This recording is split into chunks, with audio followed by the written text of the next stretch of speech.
All right, so today we're going to be diving deep into a whole stack of news about Kenya, all fresh from November 18th, 2024. We've got politics, religion, economics, even some pretty quirky stories about mushrooms and get this stolen underwear. Wow, it's really amazing how these like kind of random stories can actually give us so much insight into what's going on in a country. Yeah, totally. Our goal today is to help you cut through all the noise and really understand what's happening in Kenya. So let's start with the political scene, specifically all this buzz around President Ruto. Taifalio Nation had this report on the reception that he got at this recent event in Embu. It's uh, it's gotten a lot of people talking. Yeah, it really has. You see former President Uhuru Kenyatta and Rigathi Gachagua, the ousted deputy president. They were met with open arms, but Ruto's welcome was noticeably cooler. And this shift in public sentiment, especially in the Mount Kenya region, it's got some people speculating about the stability of his political base. That's interesting because Mount Kenya has historically been a stronghold for Kenyan presidents. Do you think that this kind of lukewarm reception could signal a bigger shift, especially with the 2027 elections coming up? It's definitely a possibility. Political analysts in the article are suggesting that Ruto's alleged unfulfilled promises during his campaign could be a big factor. Remember he campaigned on tackling the rising cost of living, creating jobs, improving infrastructure, but a lot of people feel like he's fallen short. And then just to add fuel to the fire, you've got Gachagua's ongoing legal battle to avoid impeachment.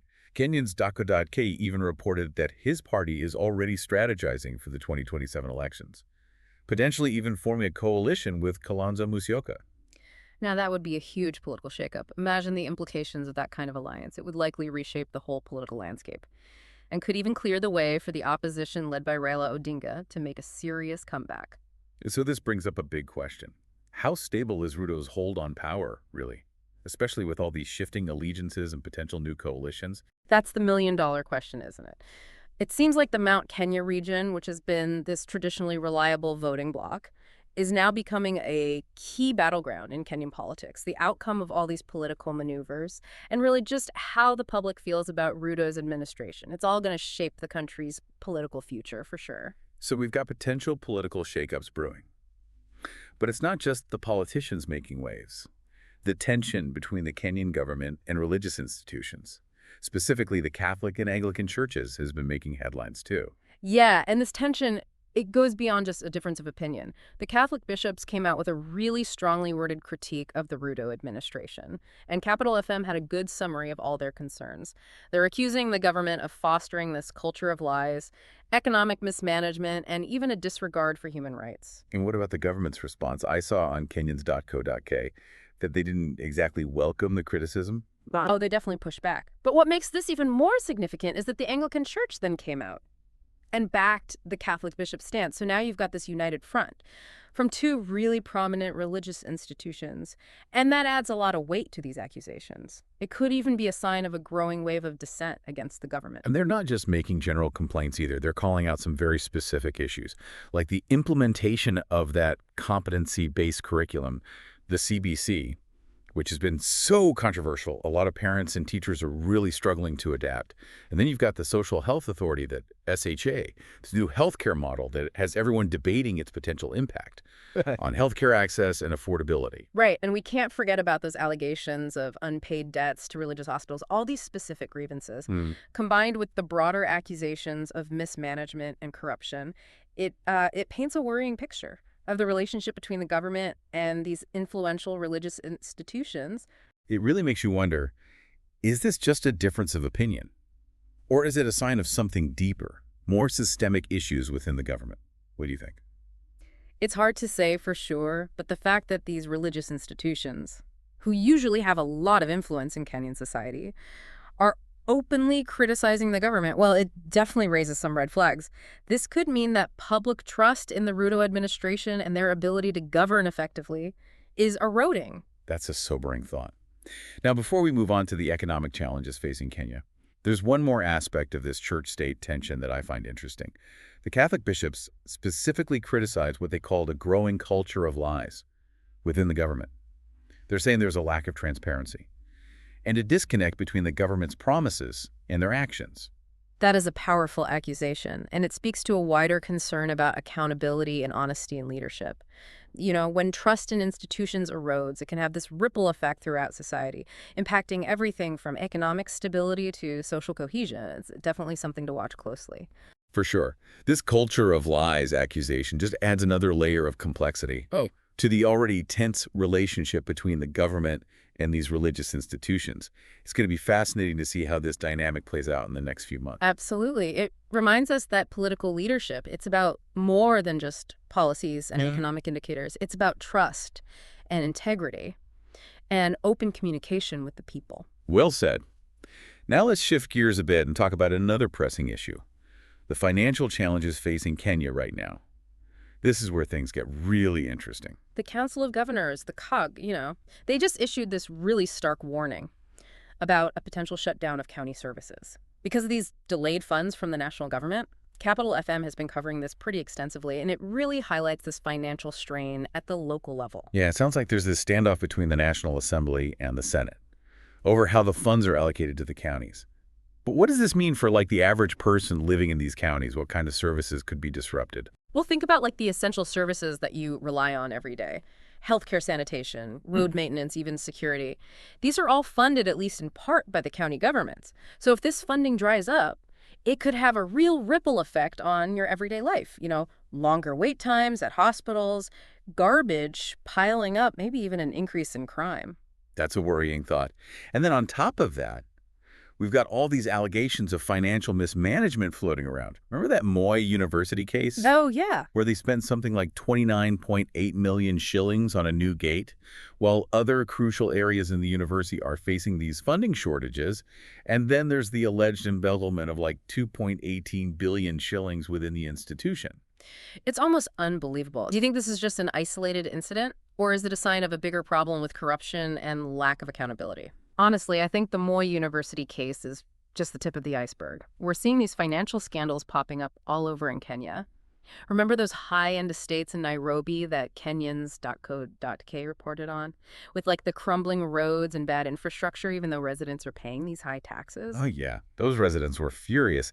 They even gave the government an ultimatum demanding action to fix things. Exactly. And, while infrastructure problems are pretty common in a lot of countries, the concern here is that these issues seem to be getting worse and more widespread in Kenya. Yeah, it feels like these financial cracks are everywhere. The Council of Governors threatening to shut down these allegations of embezzlement, delayed funding for essential services. It's a lot. It is a lot to process. And while mismanagement and corruption are serious issues, Finance Minister John Mbadi, he also pointed to some deeper systemic problems.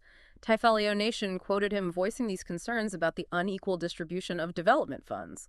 Some regions are getting preferential treatment while others are left behind. Yeah, his comments about certain areas getting billions for road projects, while counties like Samburu and Homa Bay are getting a fraction of that. It was pretty eye-opening. It raises a big question, Is the government really committed to equitable development, making sure that all Kenyans benefit from economic growth no matter where they live? It's a big question. So it seems like we're seeing these internal challenges like corruption and unequal resource allocation, but also these external pressures impacting Kenya's economic stability. Right. It's important to remember that Kenya, like many other countries, is dealing with this complex global economic landscape. The pandemic's effects are still lingering, inflation is rising, and we've got these global supply chain disruptions. It's all adding to the pressure. That's true. So while holding the Kenyan government accountable for its financial management is important, we also have to think about these external factors. Exactly. It's never a simple equation. And if we connect this back to those criticisms from religious institutions, we see that their concerns aren't just about corruption. They're also calling out how the government is handling the economy and the hardships that ordinary Kenyans are facing. Right. They specifically talked about those rising costs of basic things like fuel, power, and food, which are putting a huge strain on a lot of households. I remember Kenyans.co.k had an article about EPRA trying to do something about those costs. But who knows how effective those measures will be. And then there's that new university funding model and all controversy around that. Capital FM reported that the Catholic bishops were especially critical. They said it's making higher education even less accessible for low-income families. Yeah, and Kenyans.co.k also covered those university worker demonstrations, demanding better pay and working conditions. So clearly this is an issue that's not going away anytime soon. It's a really complicated problem, and the solution is going to need a careful approach, taking into account the views of students, educators, and policymakers. So we've got political uncertainty, religious institutions voicing their dissent, and this whole web of economic challenges, both internal and external. It's a lot to think about. It is, but even with all this complexity, it's important to remember that there are also these stories of resilience and innovation and hope coming out of Kenya, like that mushroom farmer who supplies high-end restaurants in Nairobi, or that bee project in Tsavo National Park that's helping with human-elephant conflict. These stories show the entrepreneurial spirit and creativity that exists in the country. That's a good point. It's a reminder that even with all these challenges, there are people who are finding ways to thrive and make a positive impact. Speaking of positive impact, let's go back to Rigathi Gachagua for a second. The ousted deputy president. He's such a fascinating figure in all this. He really is. His fight to avoid impeachment, like Kenyans.co.k has been reporting on, is definitely something to keep an eye on. And that potential alliance with Kalonzo Musyoka, that could really change the political landscape in the lead up to the 2027 elections. It's like watching a political thriller unfold. This potential coalition could disrupt the existing power dynamics and maybe even pave the way for a new era in Kenyan politics. That's what makes it so interesting. It reminds us that politics is fluid and unpredictable, especially in a dynamic democracy like Kenya. Okay, so we've covered the political rumblings, Yeah. the financial fault lines, and even touched on the role of religious institutions. What else do we need to explore to really understand what's happening in Kenya right now? I think we need to look at the social fabric of the country. We've seen glimpses of it in the stories we've talked about. The heartwarming, the bizarre, the entrepreneurial. But there's always more to uncover.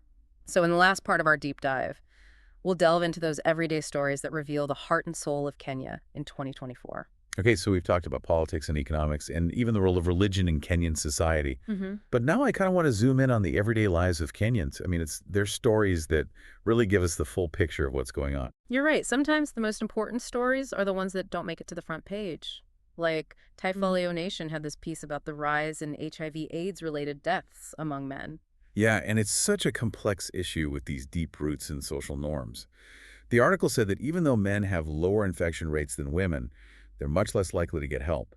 They often wait way too long to get tested and treated. It really makes you think about the bigger picture of men's health in Kenya. There seems to be this reluctance to deal with health problems, and sadly, that contributes to these deaths that could be prevented.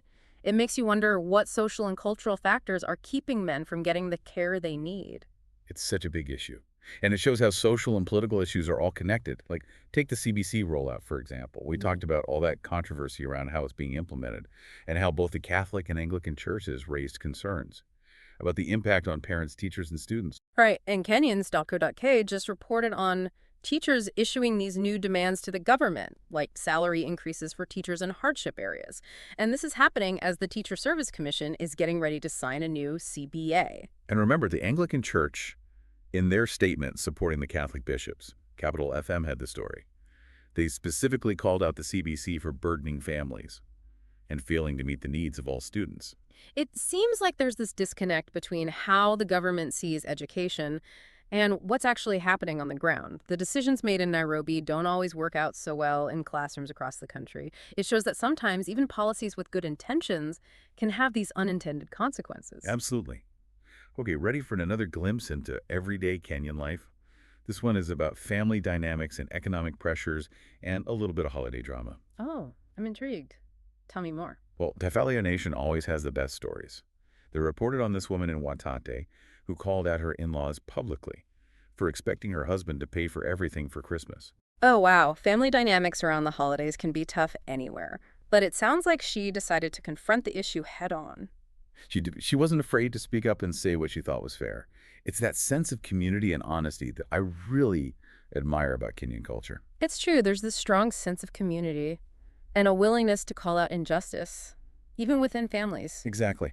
But on a more serious note, this story also highlights the financial strain that a lot of families are facing, with the cost of living going up. Even celebrating the holidays can cause tension. It shows that these economic challenges aren't just numbers. They have real consequences for people's lives and relationships. For sure. These personal stories remind us that behind all those economic trends and statistics, there are real people whose lives are being affected. Okay, one last story before we wrap things up. And this one is a personal favorite. And you remember that guy in Mombasa whose date was totally shocked by his tattoos? Oh, yes. That was a classic Typhoon Nation story. If I remember correctly, the woman was expecting this romantic evening, and then she saw his collection of snake and skeleton tattoos. Talk about an unforgettable first date.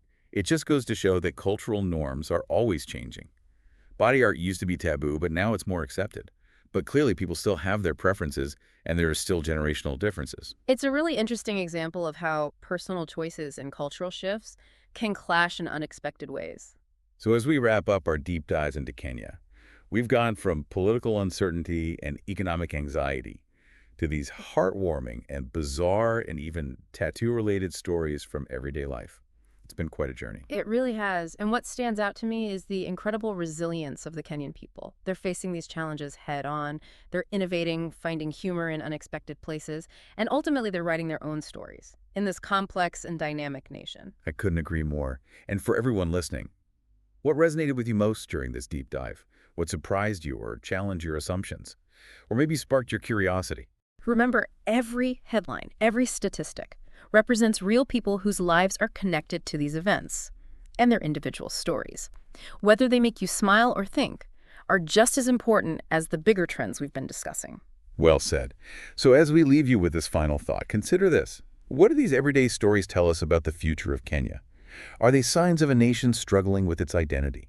Or a nation forging its own path? Keep exploring, stay curious. And remember, there's always more to discover beneath the surface.